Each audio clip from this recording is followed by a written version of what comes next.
Coming up tonight on ESGN TV, we talk about the start of LCS with xPeke. We have a moment with Tabe from RoyalClub because of our partner Gamefy, and we check in with WCS and chat with Grubby. All this and more, welcome to the Daily News.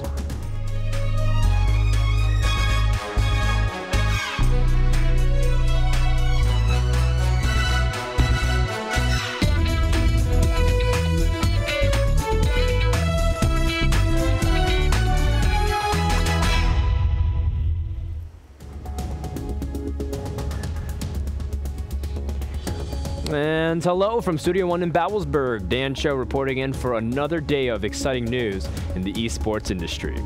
Tonight is January 13th, and on this day in 2010, Riot Games released the League of Legends patch 1.0.0.70. That's a lot of numbers, which is essentially the Poppy patch, the Iron Ambassador.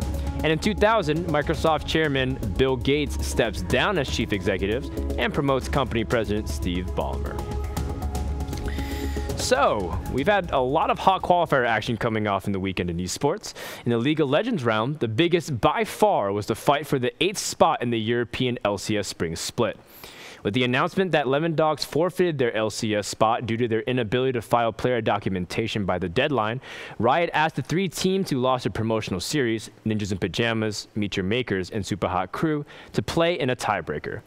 However, when the time came for the games to begin, NIP did not have enough players present for their online match, as only 4 of the members logged on.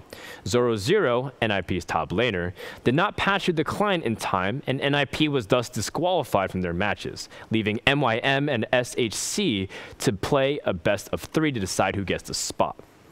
This marks the 3rd failed attempt for NIP to enter the LCS, as they lost their promotions, got denied from buying an LCS speed, and were unable to field a 5-man lineup on game day. In addition, hours before the match, John hyrqBot Veli, the jungler from NIP, declared his retirement. According to reports, hyrqBot was fighting eye issues and was questionable whether he could even play the tiebreaker. With the drama of qualifying combined with health issues, hyrqBot cited low motivation to continue his pro gaming career, which was highlighted by his win at DreamHack Valencia in 2012. Veli stated his intention to remain active within the LoL community, but did not announce his next step. So with NIP's withdrawal from the matches, MYM and SHC played a best of 3 to determine who would get the final spot of the EU LCS. Originally, the matches would not be streamed, but thanks to D-Man and Quickshot, thousands of fans got to see a dominant performance out of Super Hot Crew. In Game 1, things started off hot until a huge dive from SHC would start the snowball victory. Again, he's 1-4-1 now. He's being picked on. What a great death sentence on towards Makler. They're going to try and tank this one out. You can see the culling coming straight out there. Is it going to be enough? Barrier being used. Can't quite tank it back. Put their on the Nexus turrets. And of course, the super minions have been doing the work for them. That's going to be the second Nexus turret going down. The Nexus will be the target once Kubon goes down afterwards. He gets dropped down. Shockwave pulls in 3 members. It's not going to be enough, though. The damage is not coming on because Mr. Rales is focusing on the Nexus. It's the Super Hot Crew that close out Game 1 in this best of 3 series. We want to keep our eyes on Moops' explosive costs. Look at the health of Mimer already. Took great engagements and team fights. The AD carry, Makler manages to pick up the kill, but everybody else from Meal Makers is so low on health right now. Impaler comes in, gets 1, gets 2. Can he clean up here? Livic in trouble. That's good. Burning in Agony will take him down. Mimers gets another. Mr. Rales, Impaler gets a triple kill. Now they're going towards Makata. The Ignite's going to be it before he gets to the fountain. That is the ace for the Super Hot Crew. If Meet Your Makers start this one, this is against a Baron Up team. They know Mimer's not there. They've gone in. They've gone deep. They've gone for Mr. Rales, and it's not worked out. Stranglethorns bounces in there. And look at Meet Your Makers. They're also low on health. And in comes that big Dr. Mundo ripping through them. Makler in trouble. He gets caught out. That is 4 for 0. And well, it's a teleport coming in. He's going straight for the inhibitor turret. Now, not only... Oh, is it a surrender? It's a surrender. Camera's gone. That is it. Meet Your Makers. Super Hot Crew takes it 2-0 over MYM, forcing a surrender and the League of Legends community to take notice.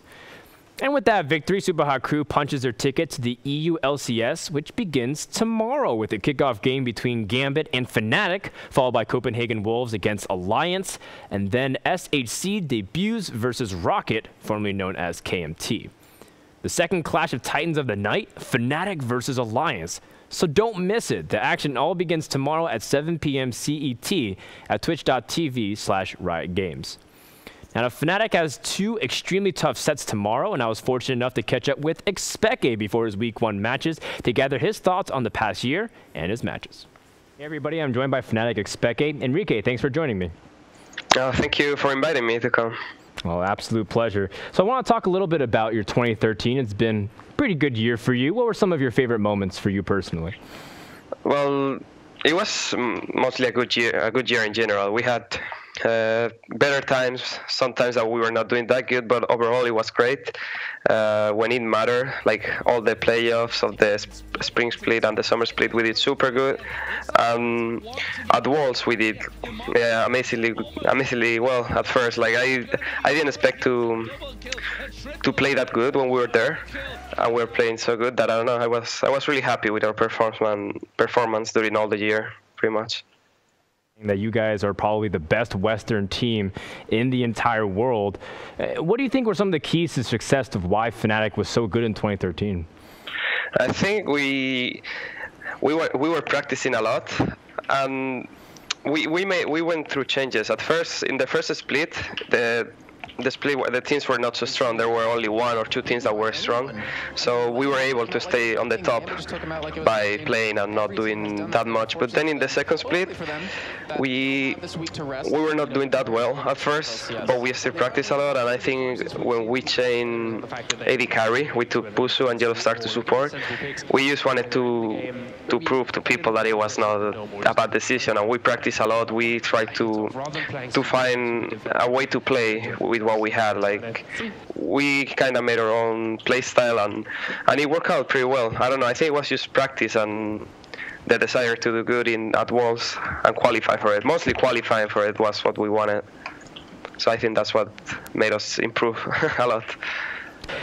Looks like you have some really tough Week 1 matches. You're going to be facing off against Gambit, Alliance, SK, Millennium.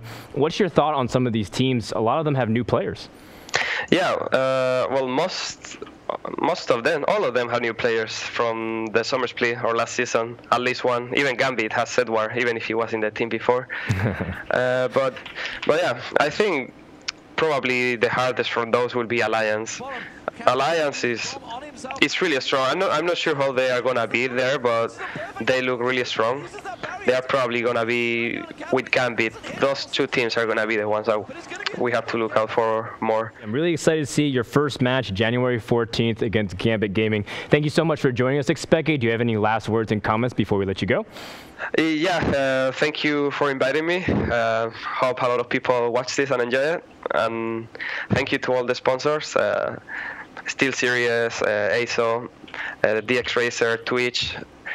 I'm forgetting 1 or 2. I'm forgetting 1 or 2. I hope they don't see this actually. But yeah, thank you anyways, and that's it. All right, thank you so much, xPeke, and good luck in the spring split. Okay, thank you. Bye. Thanks again, Enrique. You can follow him at Twitter at what you see over there, or his Facebook page as well, or catch him streaming some solo queue and stomping noobs, because this world-class superstar is ready to make big waves once again in 2014. Now, xPeke mentioned SK is not high on the threat radar, but we'll see how they're fare, as SK has recently picked up nRated, a former team member of Fnatic, who went on to join Evil Geniuses and Lemon Dogs that year, before starting his now 2nd tenure on SK. And in other team news, Dignitas has re-signed their roster.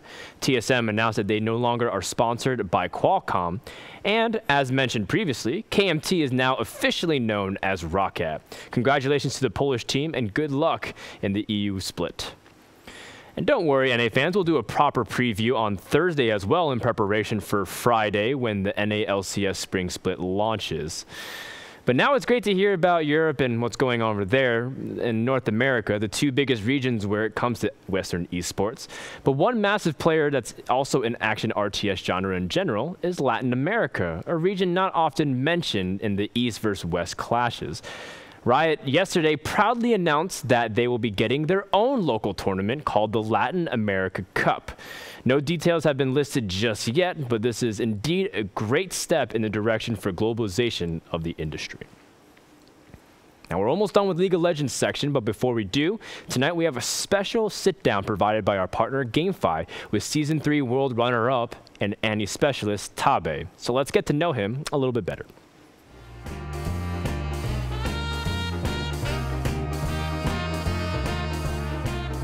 Hello， 大家好，我是 Tabe， 新年快乐！祝大家马到功成，心想事成。打撸啊撸排位全部上王者。我自己除了打撸啊撸之外呢，最大的兴趣就是唱歌。自己在洗澡的时候啊，上洗手间的时候，无论有任何空闲的时候呢，我都会唱歌。以前在香港的话还会弹钢琴，但是因为来了北京呢，我就没有好好弹钢琴。所以可能就是跟打英雄联盟一样，都是训练有素，就天天唱，那就可以唱得比较好一点。我觉得游戏春晚这个节目非常的棒，因为有很多电竞的明星，就除了撸啊撸之外呢，还有很多不同的很火的游戏。我也很希望就是能够在下一次的游戏春晚里面能够再次出现。我现在呢在北京朝阳区一个俱乐部里面就当教练，我们的战队的名字叫 SPG Standpoint Gaming， 中文名是立场战队。那我们现在的战队呢，全部都是招收这个新人，就没有一些老人的，全部都是以培训新人为核心的一个战队。未来的话，我当然是希望能够带队能够进入 S4 的名额，甚至是在 S4 能够达到更好的名次，因为自己在 S3 的时候也是被韩国队玩虐了，所以就希望能够报仇。非常感谢一直支持我的观众朋友们，无论我在低谷还是高峰的时候，你们都一直这么爱着我。我很感谢你们。我也希望你们除了支持我之外，还会继续支持我新的队伍。因为我在队伍里面是教练，所以你们支持我记得要支持一下我的队伍。希望你们在新的一年有开心的生活，同样也是开心的看Tabe的直播视频，还有支持我们的比赛。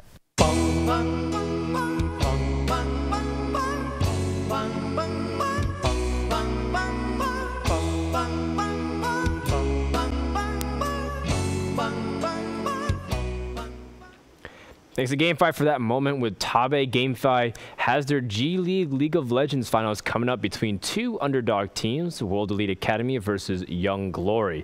The conclusion to the Cinderella stories is on January 18th over at gamefy.cn.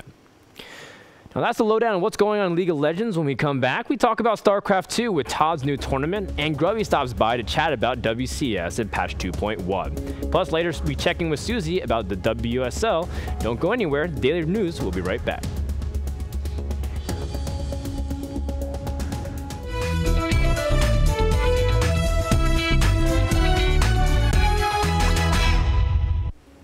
And welcome back again to the Daily News.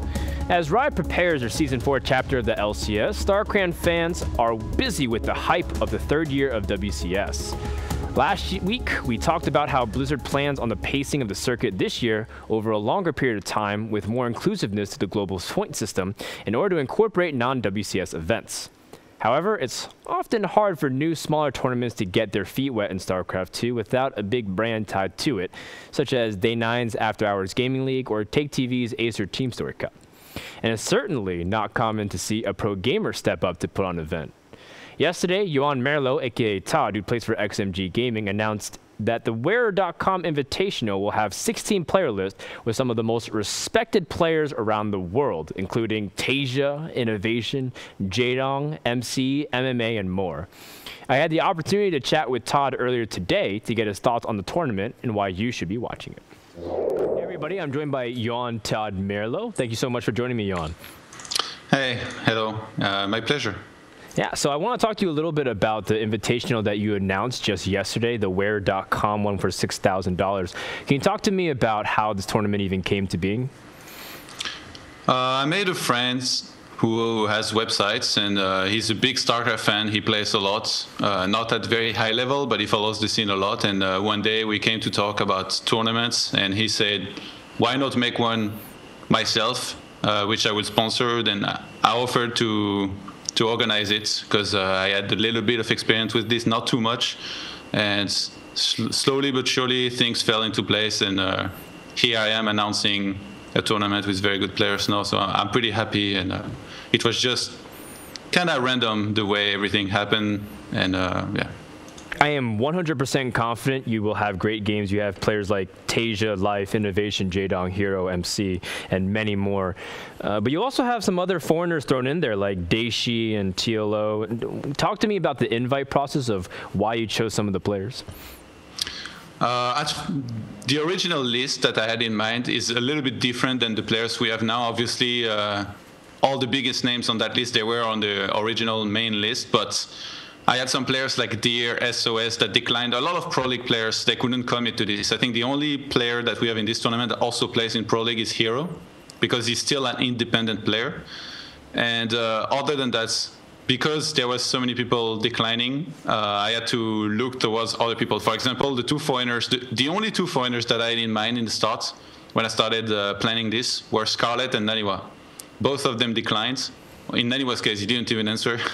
And because of this, I had to turn to other players who I thought would do good and also could bring in some interest from people to watch the tournament. And so I turned to Sase because I know he's in Taiwan. He doesn't get many opportunities to show his skill very often. I know he practices very hard on Korean server, and it's going to be very easy for him to play against Koreans in terms of delay.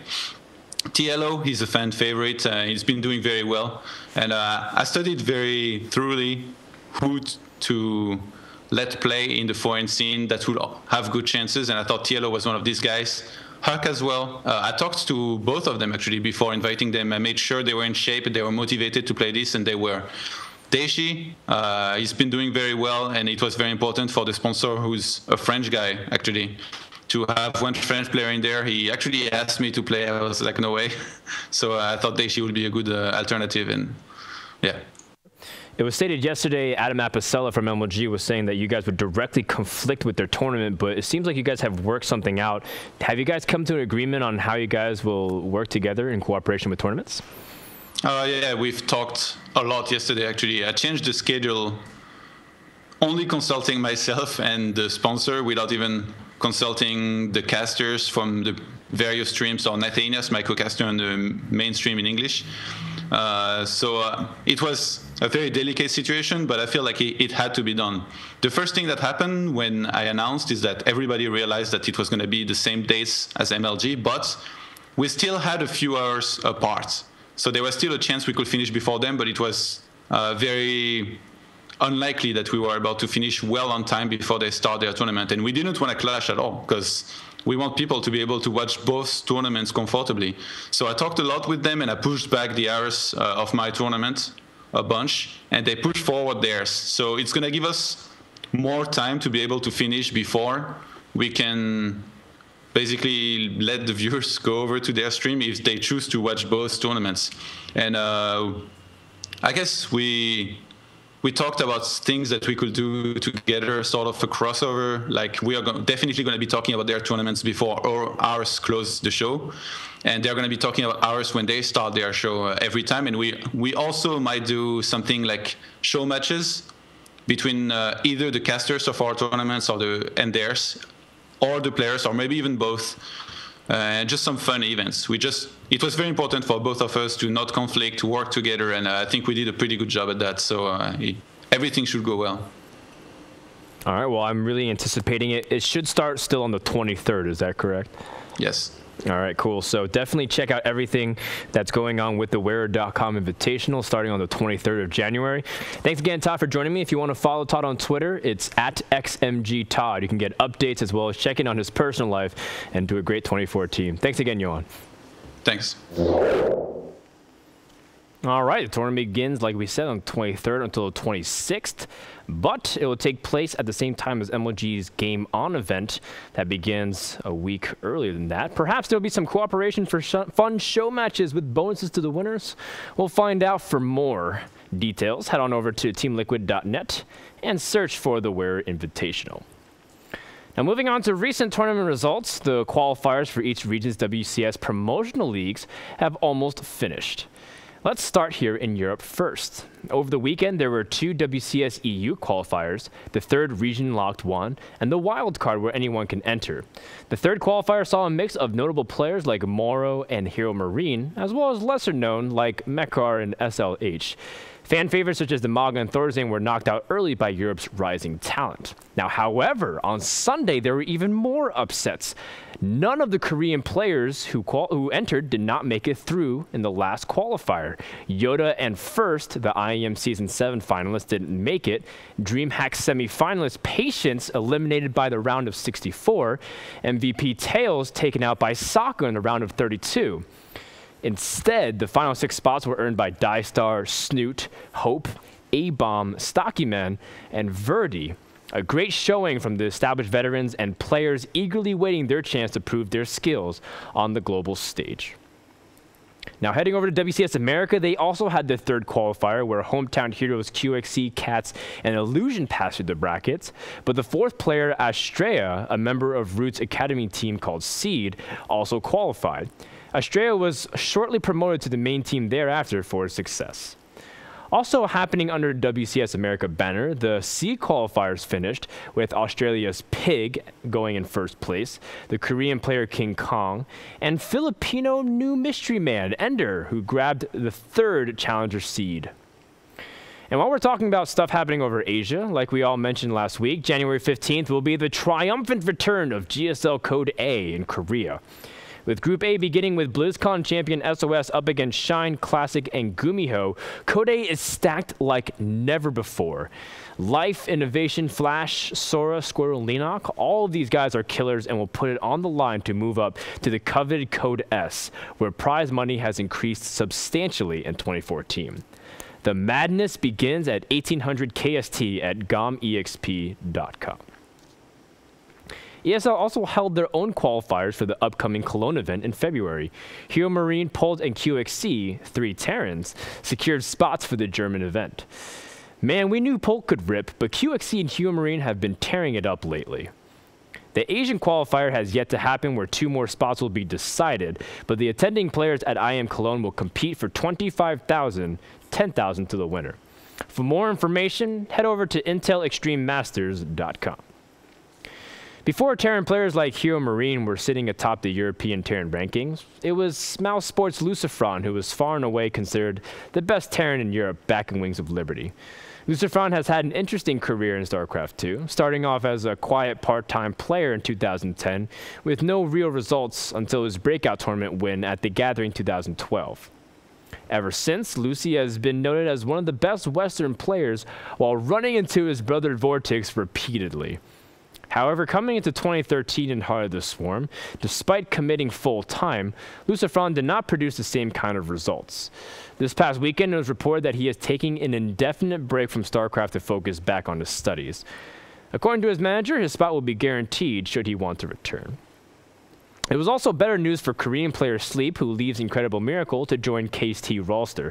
Previously on teams like Slayers, Check 6, and Azubu, Sleep did not gain notable results until he became a part of Azubu's GSTL team.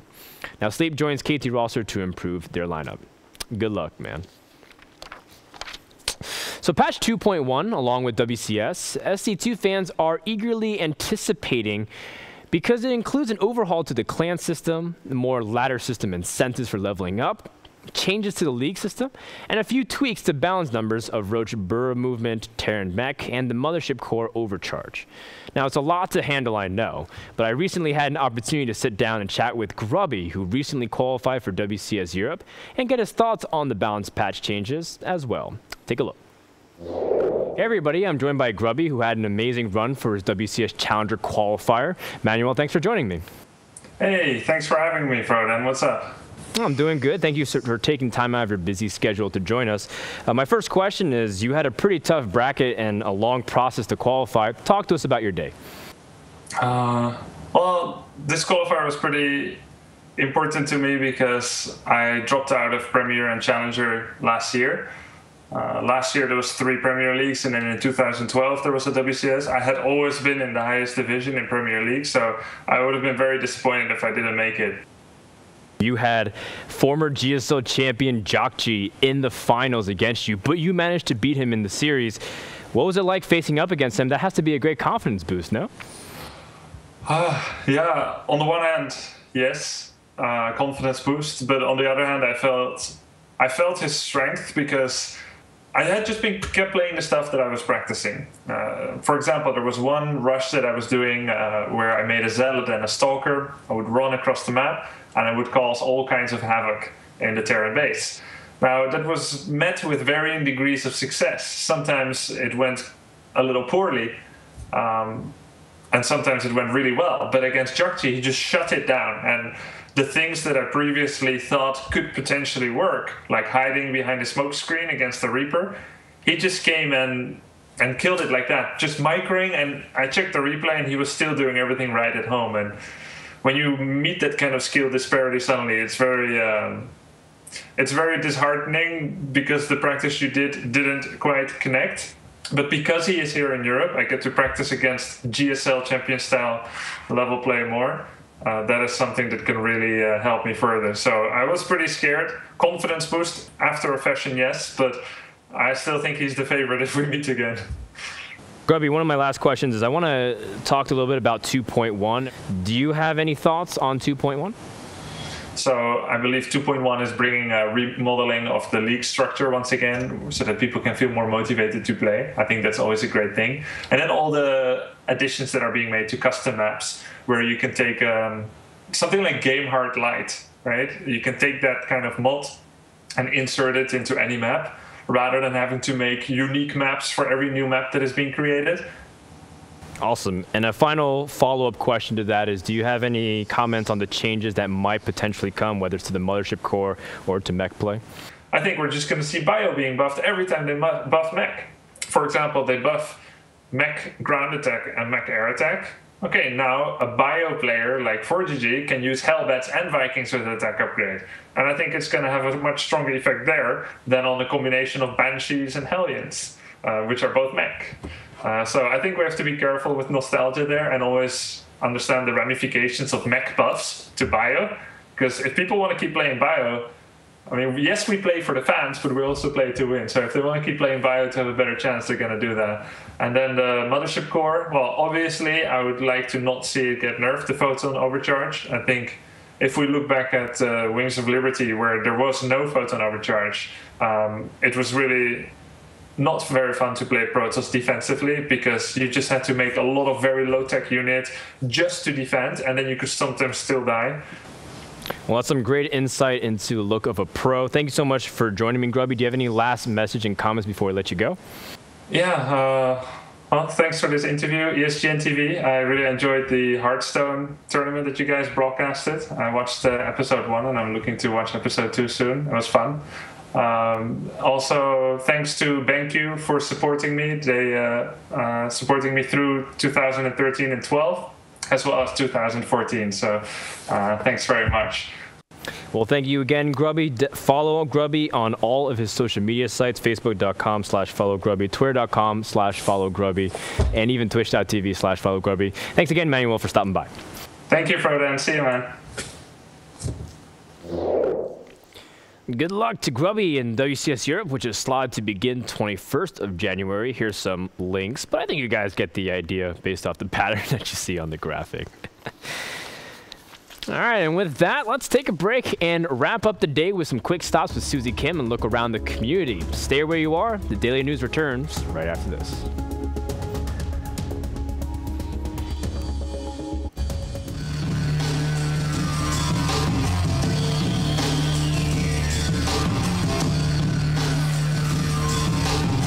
We will win every series, for sure.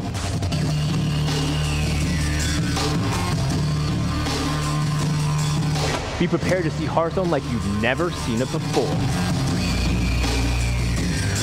We do have some secret things. This is the trailer for our second season of Hearthstone Fight Night, featuring Team Doggy House and Praise Ragnaros, aka Team Other Team No Name Yet, aka Liquid Value. More cards, more wheels, and more Hearthstone. Tune in tonight to find out who will win. All right, so as you saw last week, every night we tried checking with Susie Kim to give you the pulse on what's happening over in Korea. With all the coverage over League of Legends and StarCraft 2 tonight, Susie has been working hard over the weekend to give you guys some inside peeks into the Dota 2 Nexon Sponsorship League. Let's see what she has for us tonight. As always. Thank you, Dan. And hello from Gamefy Studios. Today is the first day of the Dota 2 NSL Season 3, where we have great matchups, the first one being between 5&Q versus Don't Die Remix, and the second one is EOT Hammer versus Team Angry Bird. Now, 5&Q made it to the finals last season, Season 2, but they failed to clinch that #1 spot, so I think they're here now to prove themselves once more. While Don't Die Remix is a fairly new team made up of players from various different countries, including a French player named Karn, who we know used to be a StarCraft 2 player as well. Speaking of foreign players, I got to bump into Team Zephyr. There's 3 members here, including Purge, and I think they're here to scout out their competition. And they will be playing on Tuesday versus All In, the Uzbekistan team, at 7 p.m. right here in the same studio. These are exciting times for Dota 2 fans, so stay tuned. There's going to be so many more games to come, and that concludes my first day at the season opener.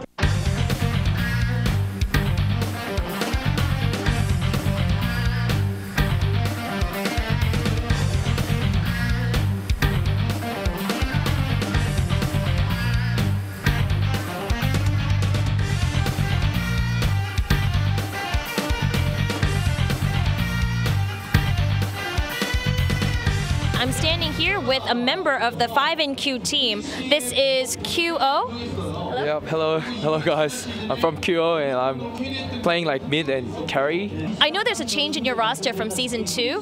Why did you make that change? Because one of Sleepy and Please Don't Kill Me can't play Dota 2 from this year, so I had to take two new players. So I chose like Sargon and Anarchy from my ex-teammate. I think they're pretty good. Awesome. So does that mean these changes are going to bring you to the top and you'll win Season 3 this time? I think with them, I can go up to the final, at least. And have you heard of Team Zephyr? Oh, yeah. What do you think of them, and do you think they have a chance at seeing you in the final? Yeah, I think they're pretty good because they have like a lot of experience of playing in pro scene, and they have a lot of experience, that's what I heard. So I think it's going to be really hard for us if we want to beat them. So, but I want to just try my best. Great. Well, thank you so much for this interview, and best of luck in NSL. Thank you very much. Thank you, Susie. The second half of the NSL round of 8 is about to begin in, well, 12 hours from now with Team Zephyr versus All In Us. Will Blitz and crew do the unthinkable and be a team that goes to Korea and takes their money? Well, we'll be sure to send Susie back to find out. If Susie's been doing a great job, so make sure to follow her journey and coverage on Twitter at @LittleSusie. And while we're mentioning Dota 2 coverage, TeamLiquid released their Dota 2 awards over the weekend in celebration of their first full year as a featured game. The awards showed mostly Alliance taking the titles of things such as Team of the Year, Breakout Player of the Year, and Best Ganker/Supports and Offlaner. With well over a dozen categories and a few videos to reflect, I highly encourage you to check out the content featured on the front page. Find it all at teamliquid.net. And like TeamLiquid, another organization that's also been publishing great content consistently is On Gamers. Over the weekend, I had the chance to read Slasher's interview with Major League Gaming CEO Sundance DiGiovanni. It was an interesting read as Sundance discusses MLG's new streaming platform on MLG TV and how it stacks with other competitors like Twitch. He also talks candidly about adblock and the struggles of online broadcasting as a whole. Other noteworthy statements include the visionary goal of MLG TV's exclusive content and the profitability of MLG as a business. It seems like On Gamers is putting out a variety of neat articles day in and day out, so head on over to ongamers.com for the full read. Now, MLG is primarily known as a premier organizer for Call of Duty tournaments, but over 10 years ago, they started as primarily a circuit for the Halo series. MLG continued running Halo tournaments until MLG Dallas 2012, where Halo 4 was showcased. And even though MLG moved on from Halo, members of the community continued working hard on the game to form a competitive scene. This past Saturday, former Halo Pro and MLG national champion Eric Ghostayami Hewitt broke his silence and announced he is joining current Halo developer 343 Industries. Most recently, Ghost is credited for creating the team throwdown settings that is used in tournaments like AGL. The community is mixed on how much impact he will have in his new position, but this is a great step in the right direction for all of our Halo fans. Our last piece of news is an awesome one. This weekend wrapped up the AGDQ Marathon, which reportedly raised over $1 million for the Prevent Cancer Foundation within 1 week. Tonight's spotlight is on AGDQ, as over 18,000 donators made 27,000 donations. Overall, the runners finished a total of 155 games and has held hundreds of thousands of viewers captive in awe. Congratulations and a big thank you to the Speed Demos Archive for putting it on. I personally could not be more proud of the gaming community. For full info on what happened and more news of this in the future, check out gamesdonequick.com. And on that sentimental note, let's take a look at the 5-day forecast. Starting on tomorrow, like we mentioned at the top of the show, it's the EU LCS Spring Split with Gambit versus Fnatic as the kickoff. On Wednesday, we have GSL Code 8 beginning. SOS versus Shine starts Group A. On Thursday, we have the Esports Venture Cup qualifier, casted by Caldor. And on Friday, we have the NA LCS Spring Split as well, Cloud9 versus TSM. That should be a great match. And on Saturday, we have the Nation Wars, where 8 EU countries will fight in StarCraft 2. You can check it out at odegaming.tv. So that does it for our first day of here at the Daily News of this week. From Dan Cho and the rest of the crew here at ESGN TV, thank you so much for watching. Our second season of Fight Night begins right now.